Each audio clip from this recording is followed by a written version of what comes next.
Okay. Many of you are not going to like this sermon. So I have your attention. And yet I've determined that even if a small portion of you are paying attention by the end, and even a small portion of that portion might make even a small change in your lives as a result, I might consider it to be one of the most important sermons I've ever given. And maybe, just maybe, the sermon you least want to hear is the one you most need to. But let me step back and give some context. A cow was brutally slaughtered at my wedding on the dance floor as part of the shtick, not a real one. But the symbol was clear. Two friends of mine dressed up in a cow costume, and the third came as the shochet and shechted the cow right in the middle of the opening hora. Some of you were there and saw it. That's how meat-centric and fleishik and steak-frenzied I and my friend cohort were at the time. We'd emphasize the word basar, which meant meat or flesh, every time it appeared in the Birkat Hamazon. Hu notein lechem lechol.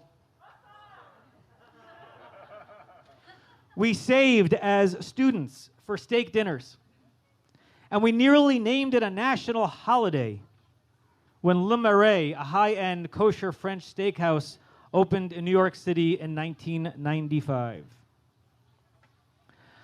On our honeymoon, Javi and I stayed at a vegan bed and breakfast in Ireland for Shabbat because there was no kosher option, believe it or not. And then we lampooned to ourselves the aggressive propaganda literature that was left in the room for visitors to read, helping them convince themselves and their parents to give up eating meat. The proprietors told us how thrilled they were to learn that they were hosting a religious Jewish couple for Shabbat. Why? Because it meant to them that one less chicken would be eaten that weekend. We thought they were nuts. I grew up as a traditional Ashkenazi, New York-based Jew, and absolutely loved the Jewish diet. My grandmother's gribbinus, which I think my pancreas is still processing 35 years later. Fleishik kreplach to break the fast. Pastrami sandwiches on Visitor's Day at Ramah. And endless meals of scrambled eggs and blintzes and cream cheese on a toasted white bagel and pounds of lox. I even managed a kosher deli in college. So a significant percentage of my campus calories accumulated in the form of bagel dogs, turkey subs, and meat knishes. You get the picture. This pattern continued into my 30s and then changed abruptly. As part of research I was doing for a sermon back in New York, I learned things about meat production that were hard to unlearn. And I essentially stopped eating red meat on the dime and have barely returned and barely missed it since. A few years later, already living here in LA, I learned unsavory things about chicken farming and slaughter, particularly and sadly within the kosher slaughterhouses here and in Israel. And so I basically gave up eating poultry. At the time, this was a personal and private decision. It was made primarily for ethical reasons. And while Jewish values and the mitzvah of tsar ba'alei chayim, prohibiting us from causing pain to animals, should and do impact our consumption of food, I never pounded the pulpit on this topic. I kept it quiet. I answered questions when asked. But I chose not to preach about it, because it's hard to talk about this topic without coming off as preachy. In fact, as much as I try to avoid it, I know I run the risk of doing that just now. The ethics of food and its impact on the animals we choose to eat still move me. Yet the ideas I want to share with you this evening have much less to do with the lives and welfare of cows and chickens, and much more to do with the lives and welfare of all of you. Please hear this sermon as a love letter, coming from the mouth and the heart of one who cares for you all dearly and wants to share healthy life with you for as long as possible. Within the last year, based on abundant research and reading I've done, I have moved almost entirely to a whole food, plant-based diet. My 25-year-old self is either laughing or crying right now while munching on some steak tartare. Mostly, I now eat and thoroughly enjoy some combination of vegetables and fruits and whole grains and beans and nuts and very, very little added oil. I don't call it vegan. As one of the writers who has inspired me said it, French fries are vegan. And French fries, I'm sad to say, are pretty toxic. Over the last months, I thought of all the topics I could address to you on this day.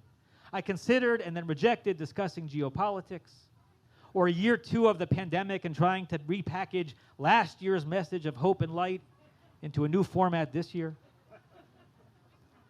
or what Jewish values might say about the state of American democracy, or how our micro decisions to live comfortable lives are cumulatively making macro impacts on our society and our climate and contributing to a more dangerous world, or any number of worthy topics ripped from the headlines. But I kept coming back to this topic, to the possibility that I might, it's a might, nudge some of the people I care most about in the world to nudge their cuisine in the direction that I am truly convinced has the greatest chance of keeping illness at bay and leading to a long, healthy life. In my research, I came across this fascinating data point. Did you know that the simple act of replacing hot dogs and French fries with lentil patties and kale salad will reduce by 90% what little joy you have left in your life?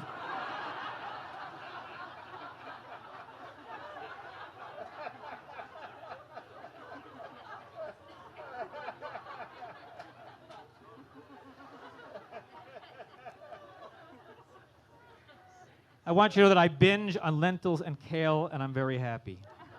My core text so far, among others, has a doozy of a title, No Subtlety. It's written by Dr. Michael Greger, and it's called, perhaps aptly, How Not to Die.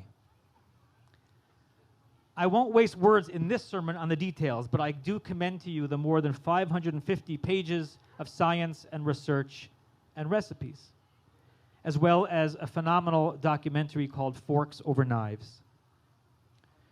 But the central theory, backed up by thousands of studies, and perhaps most significantly the China study from the 1970s, is that the most reliable way to keep most preventable diseases at bay and to live a life of health and longevity is to eat nearly exclusively a whole food, plant-based diet.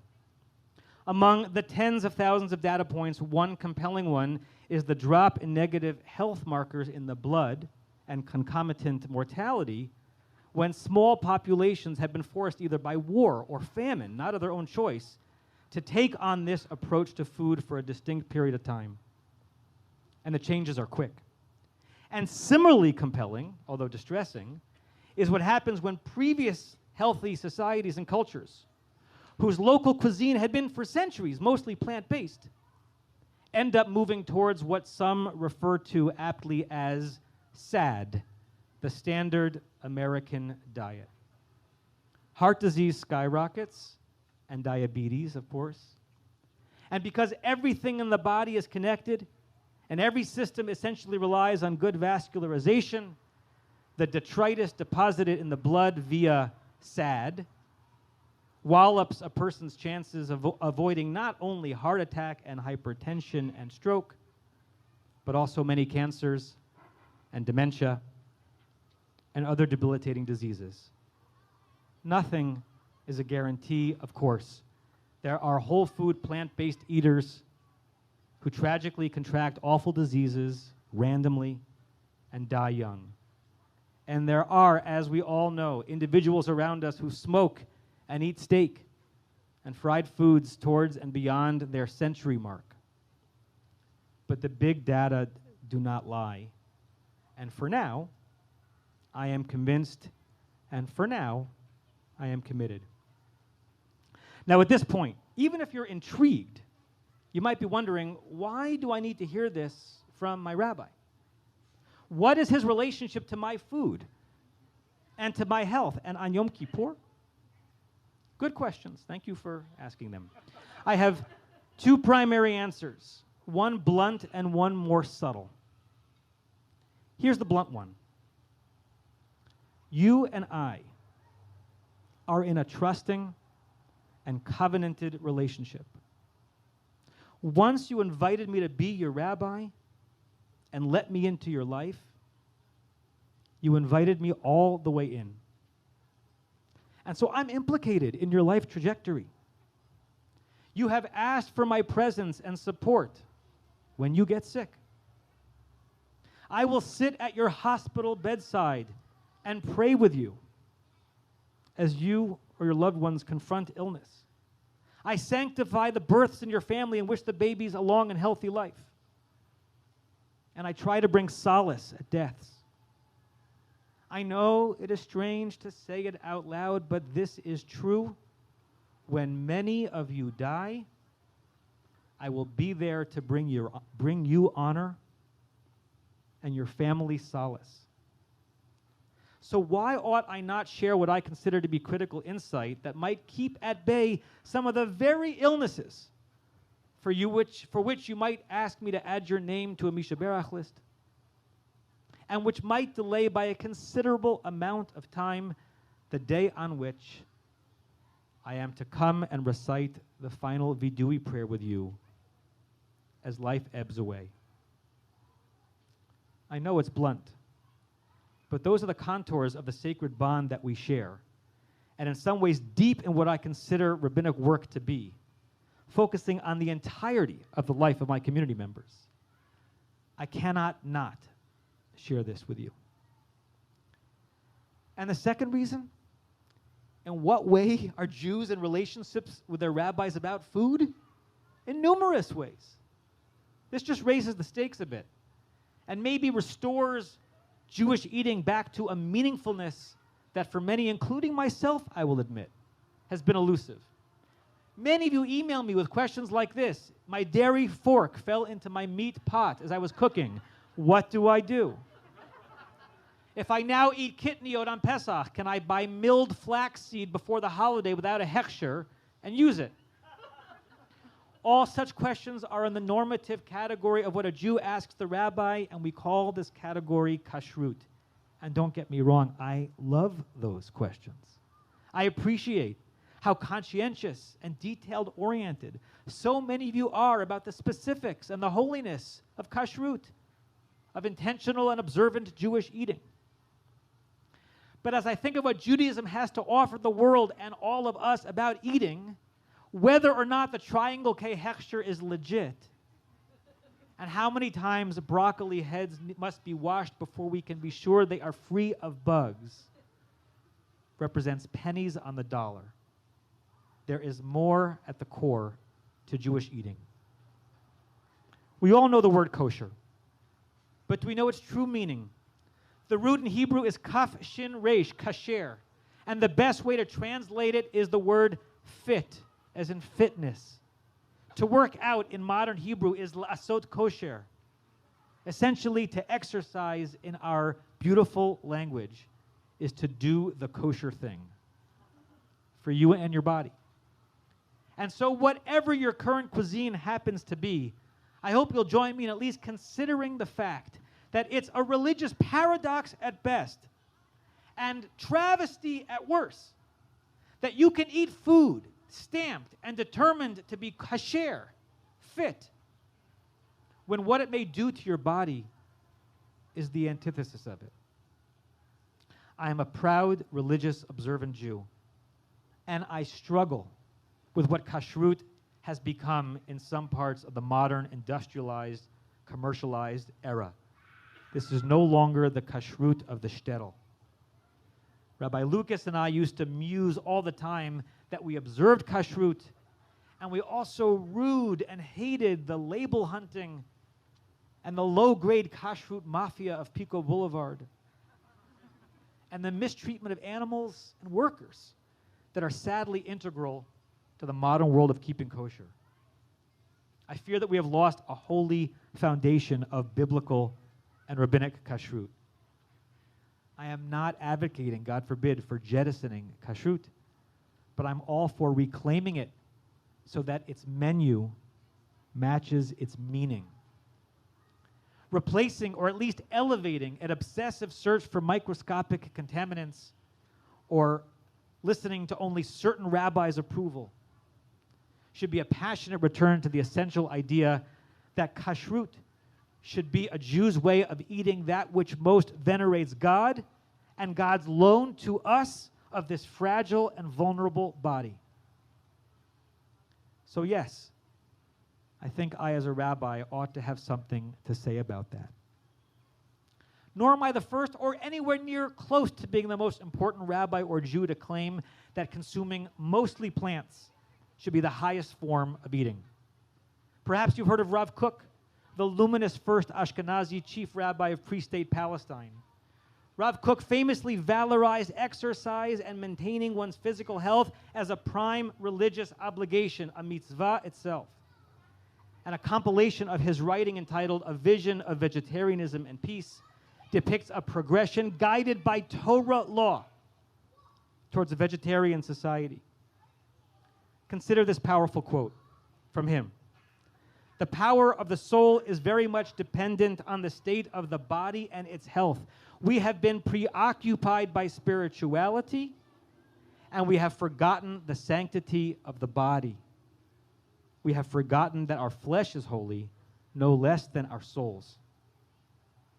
How could the author of those words, or anyone inspired by them, not struggle at least a little bit when seeing an OU symbol on frozen chicken nuggets and a bag of beastly? His words about refraining from meat were as clear as his words exhorting physical health. He wrote that, quote, in the future ideal state, the messianic state, just as at the initial period, people and animals will not eat flesh. And he believed that even if the temple were to be rebuilt, only inanimate produce grown from the earth could and would be offered as a sacrifice. Rav Kook wove together the ethical, the physical, and the spiritual, and he envisioned a Jewish community in the not-so-distant future celebrating Shabbat and Chagim and daily sustenance without taking the life of any animal, nor harming one's own life with anything other than the most wholesome of foods. But Jewish wisdom on this topic is actually older, way older, than the 19th and 20th century Rav Kook. Classic rabbinic interpretation of the story of the flood, which we'll read in a few weeks, is that the Torah's giving humanity the right to eat meat after the flood was a begrudging concession. The Garden of Eden was the Garden of Vegan. But because the generation that warranted the flood was so wicked with violence and bloodshed, God says here, if you must take out your bloodthirsty instincts, do not do it on one another. At least do it on animals. And at that, in a humane way. Now, we are thousands of years of organic growth of Jewish cuisine and habits since then. But if you really want to focus on what the true original Jewish threshold was for eating meat, if you really think that that's the only way you will be kept from committing murder, if that's the way to satisfy and sublimate your desire to destroy a creation of God, enjoy the hamburger. But rabbinic wisdom basically said if you think you can avoid that violence without it, then you should do so. And while he wasn't a rabbi, Einstein knew a little bit about science. And consider this quote. He said, "Nothing will benefit human health and increase the chances of survival on Earth as much as the evolution to a vegetarian diet." Even pre-modern societies knew something about the link between our food choices and our health. I came across an ancient Egyptian proverb that went like this: 1/4 of our food keeps us alive. 3/4 of our food keeps our physicians alive. I want our doctors and our physicians to live and thrive and be well, and our doctors, I am convinced, want nothing more than for us to need them less. Now, a few years ago, I might have thought it a fool's errand to imagine a large swath of people that I know or the society around us eschewing the eating of meat, whether for ethical reasons or personal health reasons. But we now live in the age of the Impossible Burger and Beyond Sausages, and stories like this one told to me by a Beth Am member who said that now on taco nights at home, since they started adding the Impossible meat option, the kids never choose the ones with beef. They've just lost the taste of it. And the same member told me just this week, and this is either the sign that the apocalypse is upon us or the messianic era is nigh. In Europe, they will soon unveil, wait for it, the McPlant. A full Big Mac, fully vegan. Now, it might take a while to turn Texas around. To a lot of things. But the proprietors of Cussin's Cottage in Ireland, that vegan bed and breakfast from my honeymoon, are likely thrilled at humanity's progress in the last 2 decades. They don't even need to host religious Jews at their place for fewer chickens to die on Shabbat. There are evocative appeals to plant-based eating that speak to one's altruism. Choose the vegetable and save the animal suffering in death and in life. Choose the fruit and save the environment. Both of these exhortations are in line with Jewish values. And as we in Southern California suffer through yet another drought, I'll share just one of thousands of worthy statistics. Water usage data suggests that if Americans avoided eating meat just 1 day each week, they could save an amount of water equivalent to the entire flow of the Colorado each year. More than enough water to alleviate the region's shortages. That's how much water is used and perhaps wasted on the production of meat. And altruism and sparing animals and healing our warming and desiccated planet are worthy things. But so is taking care of the self. And it's that appeal that I spotlight most loudly today. Today, Yom Kippur is a day of great vitality. It's claiming another year of life on this rotating orb. But it's also, believe it or not, a day of death in a way. It's a day of avoiding it if we lean into the liturgy with our penitence and our devotions. And also, evocatively, it's a day of eerily imitating it. Many of us are robed in simple white, as we will be for all eternity. We don't eat, we transcend our bodily needs as if we are released souls. We are for 24 hours in an elaborate, ritualized dress rehearsal for the very moment that we actually hope we've staved off for at least 1 more year as a result of what we've achieved through this ritual. Life is in our grasp today, and death is on our mind today. Can this be a moment you make a commitment to inscribe yourself in the book of life for this year and hopefully many more to come? Transformations individually and societally are rare, and they take time. And as I mentioned, my own food evolution is decades in the making. Nor am I a prophet, and have certainty what I will or will not eat 3, 5, 15 years down the line. But much as it would make me happy and proud, I expect no radical shifts in food choices in all of your lives, or the array of what we serve here at Beth Am and Pressman Academy. But I would celebrate it if you're still listening by the end. And I will celebrate some change among some of you, some of the time. And as you make your Jewish commitments to God, to others, but also to yourself today, and especially if you are struggling with what I'm sharing, I encourage you to digest these ideas less in the realm of what you will hold back from, and more towards what you will add to your consumption of food. To paraphrase the great Michael Pollan, eat real food, mostly plants. It might be kashrut at its loftiest. So read the book. Again, it is called How Not to Die. Talk to your physicians. Give this idea a chance. And if you're not prepared to go whole hog on this, perhaps my words, which I hope you know are shared with love, can help you think through the fact that eating healthily, at the very least, is a Jewish value. It's probably a Jewish obligation. And doing that one thing better this year may be the most important Jewish decision you make today for God, for the planet, for the animals, for yourself, for life. I wish you a meaningful fast and a Gemar Chatima Tova.